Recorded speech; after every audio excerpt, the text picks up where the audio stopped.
علیکم ورحمۃ اللہ وبرکاتہ۔ آج میں ایک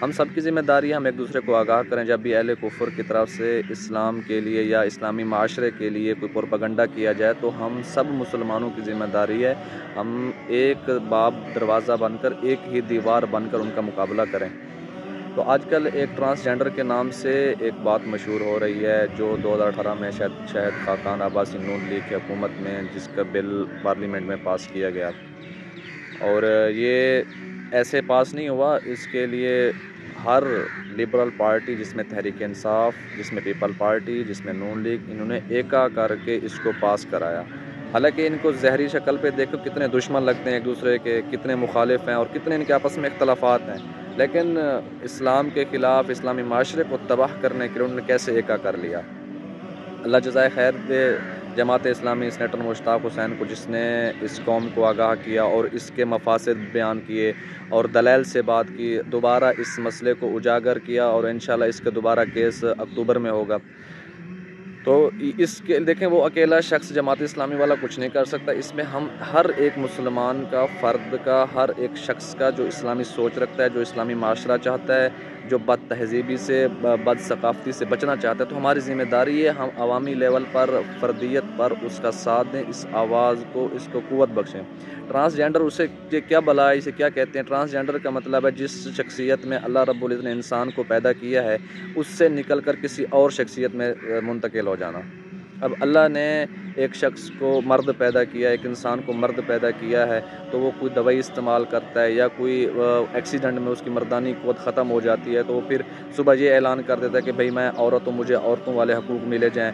اس سے کیا ہوتا ہے، اس سے کیا مفاسد ہوتے ہیں؟ اس میں یہ مفاسد ہے کہ اس کو عورتوں والے حقوق ملتے ہیں، وہ عورتوں میں جا سکتا ہے، وہ عورتوں کے سوئمنگ پول میں جا سکتا ہے، اور بھی بہت سارے مسائل ہیں جن میں اس کو عورتوں والے حقوق مل جاتے ہیں۔ اب ایک عورت ہوتی ہے، اس کے بچے ہوتے ہیں، 2-3 بچے ہوں، اب وہ اس کو اچانک سے خیال اٹھے، ایک شیطانی سوچ اٹھے کہ بھئی میں اپنے آپ کو مرد ظاہر کر دوں، تو یہ ٹرانسجینڈر کا بل پاس ہوا ہے اس میں یہ تھا کہ بھی جس کو جو چاہے اپنی شخصیت ظاہر کر سکتے ہیں۔ تو اب عورت 2-3 بچوں کی ماں ہو، وہ صبح اٹھ کے کہے کہ بھئی میں مرد ہوں، تو اسے مردوں والے حقوق ملیں گے، وراثت کا حکم تبدیل ہو جائے گا، اس کے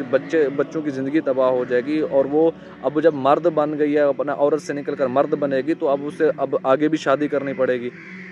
تو اس سے نظام خداوندی کے اندر دراڑ پڑتا ہے۔ یہ پورے سسٹم کے خلاف ایک کام ہے جس سے اسلامی معاشرے کو زد پڑتی ہے۔ جب یہ بل پاس کیا گیا، ایکٹ پاس کیا، تو آج تک ابھی تک مطلب جو ریسرچ کیا گیا، پوچھا گیا کہ کتنے لوگوں نے ٹرانسجینڈر کے لیے درخواستیں پیش کی، تو 28,000 لوگوں نے یہ ٹرانسجینڈر کی درخواستیں پیش کی، ان میں سے 16,000 مرد ہیں، عورتیں بھی ہیں۔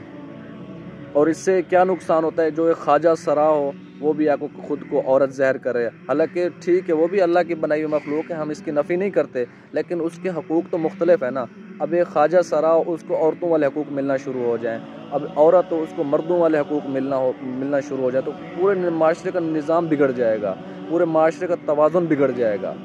اس لیے اس بات کو عام نہ سمجھیں، اس بات سے پورے معاشرے پہ زد پڑے گا، جس سے نہ ہم اپنی بہن بیٹیوں کی عزت کو بھی نہیں بچا سکیں گے، اور نہ ہی جو اسلامی قوانین ہیں، جو عورتوں کے لیے قوانین ہیں، جو مردوں کے لیے قوانین ہیں، اس میں بھی بگاڑ پیدا ہو جائے گا، اور یہ ملک اسلامی جمہوریہ پاکستان نہیں بن سکے گا، بلکہ یہ امریکہ جمہوریہ پاکستان بنے گا، بلکہ یہ کفر جمہوریہ پاکستان بن جائے گا۔ تو اپنے ملک کی، اپنے قوم کی، اپنے تہذیب کی، اپنے نسل کی، اپنے روایات کی، اپنے اسلام کے احکام کی حفاظت کے لیے ضروری ہے، اسلام کی حفاظت کے لیے ضروری ہے۔ جو لبرل لوگ بیٹھے ہیں، یہ جو یورپ کے دلدادہ لوگ بیٹھے ہیں، جو بد تہذیب ہیں، جن کے اندر نہ ماں بیٹی کا شعور ہے، ان لوگوں کے خلاف آواز اٹھائیں اور سچے مسلمان ہونے کا ثبوت دیں، اور رسول اللہ کے سچے پیروکار ہونے کا ثبوت دیں۔ اس مسئلے کو عام نہ سمجھے، یہ بہت ہی اس کے پیچھے جتنے گھٹیا مفادات ہیں، اس کے مفاسد ہیں، اگر ہمارے سامنے آ جائیں تو اگر یہاں نعوذ باللہ اللہ سے پناہ مانگتے ہیں، اگر پاکستان کے اندر آ جائیں تو ہمارا حال بھی اہل یورپ کی طرح ہو جائے گا۔ یہاں مرد شادی کرنے سے بھی ڈر جائے گا، یہاں شادی کرنا محال ہو جائے گی، یہاں بے نسلے لوگ پیدا ہوں گے، بے نسل اولاد پیدا ہوگی، جن کو نہ باپ کا پتہ ہوگا، جن کو نہ معاشرے کا پتہ ہوگا، جن کو نہ رشتہ داروں کا پتہ ہوگا۔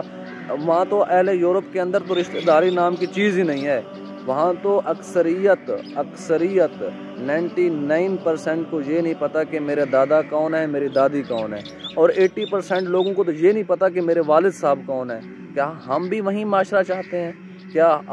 آج ہم اگر ان کے نقش قدم پر چل گئے، یہ جو یورپ کے دلدادہ لبرل پارٹیاں، لبرل لوگ رہتے ہیں، اگر ہم ان کو جو اپنے آپ کو دانشور کہتے ہیں، اگر ان بے غیرتوں کے راستے پہ چل گئے تو ہمارا خاندانی نظام بگڑ جائے گا، ہمارا خاندانی توازن بگڑ جائے گا، اسلام کے قوانین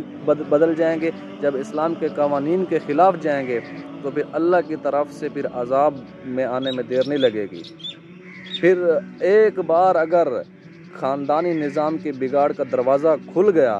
پھر اسے بند کرنا مشکل ہو جائے گا۔ یہ میری بات یاد رکھیں، اگر ابھی سے اس پروپیگنڈے کا سر نہ کچلا تو یہ نہ ہو کہ جب یہ ایسا بڑھتے بڑھتے یہ ہمارے گھروں تک پہنچ جائے اور پھر ہم بے بس ہو جائیں۔ تو خدا کے لیے اپنے نسل کی حفاظت کریں، اپنے خاندان کی حفاظت کریں، اور اللہ سے بھی دعا کریں، اور جو سینیٹر مشتاق حسین جماعت اسلامی والے ہیں ان کی آواز کو قوت بخشیں، ان کے آواز کے ساتھ آواز ملائیں، اور جو دیگر اسلامی پارٹیاں جیسے جمعیت علماء اسلام سے بھی گزارش ہے، ان کے علماء سے بھی گزارش ہے کہ اللہ کے واسطے اس پروپیگنڈے کا سر کچل ڈالیں، اس کا سر اٹھنے نہ دیں، اور اسے اسی پارلیمنٹ کے اندر ہی ختم کر ڈالیں، اس کو باہر نہ نکلنے دیں۔ اللہ اب سب کو جزائے خیر دے۔